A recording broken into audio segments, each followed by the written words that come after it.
तरफ देखने लगा। मैं कुछ समझ ही नहीं। उसने मेरे हाथ में थमी टिकट को गौर से देखा, फिर टीटी से बोला, कानपुर। टीटी ने कानपुर की टिकट बनाकर दी और पैसे लेकर चला गया।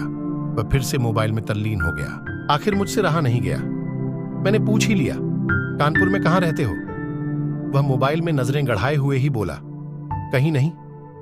वह चुप हो गया तो मैं फिर बोली, किसी काम से जा रहे हो? वह बोला, हाँ। अब मैं चुप हो गई। वह अजनबी की तरह बात कर रहा था और अजनबी से कैसे पूछ लूं किस काम से जा रहे हो। कुछ देर चुप रहने के बाद फिर मैंने पूछ ही लिया, वहां शायद आप नौकरी करते हो? उसने कहा, नहीं। मैंने फिर हिम्मत करके पूछा, तो किसी से मिलने जा रहे हो? वही संक्षिप्त उत्तर, नहीं। आखिरी जवाब सुनकर मेरी हिम्मत नहीं हुई कि और भी कुछ पूछूं। अजीब आदमी था, बिना काम सफर कर रहा था। मैं मुंह फेर कर अपने मोबाइल में लग गई। कुछ देर बाद खुद ही बोला, ये भी पूछ लो क्यों जा रहा हूं कानपुर? मेरे मुंह से जल्दी में निकला, बताओ क्यों जा रहे हो? फिर अपने ही उतावलेपन पर मुझे शर्म सी आ गई। उसने थोड़ा सा मुस्कुराते हुए कहा, एक पुरानी दोस्त मिल गई जो आज अकेले सफर पर जा रही थी। फौजी आदमी हूं, सुरक्षा करना मेरा कर्तव्य है। अकेले कैसे जाने देता, इसलिए उसे कानपुर तक छोड़ने जा रहा हूं।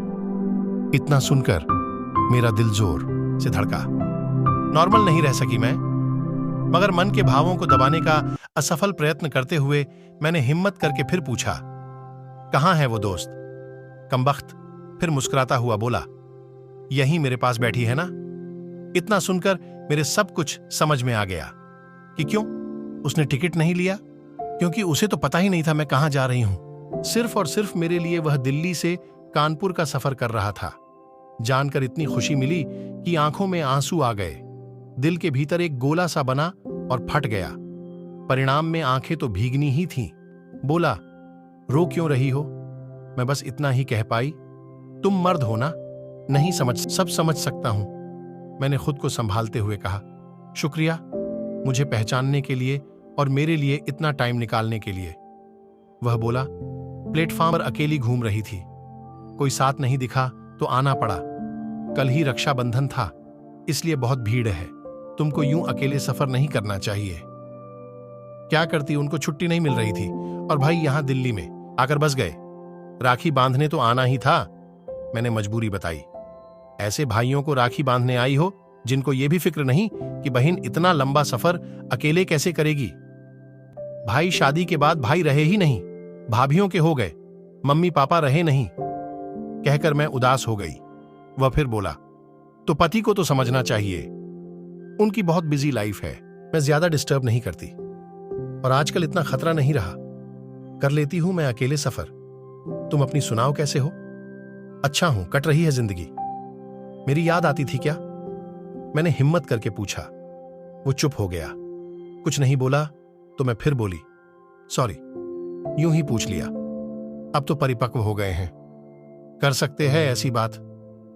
उसने शर्ट की बाजू की बटन खोल कर हाथ में पहना वो तांबे का कड़ा दिखाया जो मैंने ही फ्रेंडशिप डे पर उसे दिया था। बोला, याद तो नहीं आती, पर कमबख्त ये तेरी याद दिला देता था।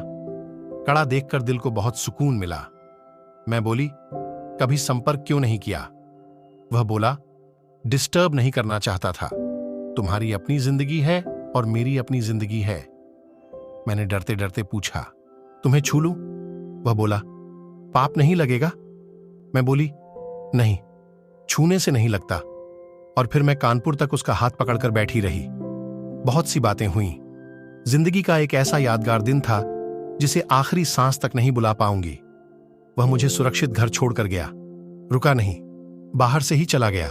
जम्मू थी उसकी ड्यूटी, चला गया। उसके बाद उससे कभी बात नहीं हुई, क्योंकि हम दोनों ने एक दूसरे के फोन नंबर नहीं लिए। हालांकि हमारे बीच कभी भी नापाका कुछ भी नहीं हुआ। एक पवित्र सा रिश्ता था, मगर रिश्तों की गरिमा बनाए रखना जरूरी था। फिर ठीक 1 महीने बाद मैंने अखबार में पढ़ा कि वो देश के लिए शहीद हो गया।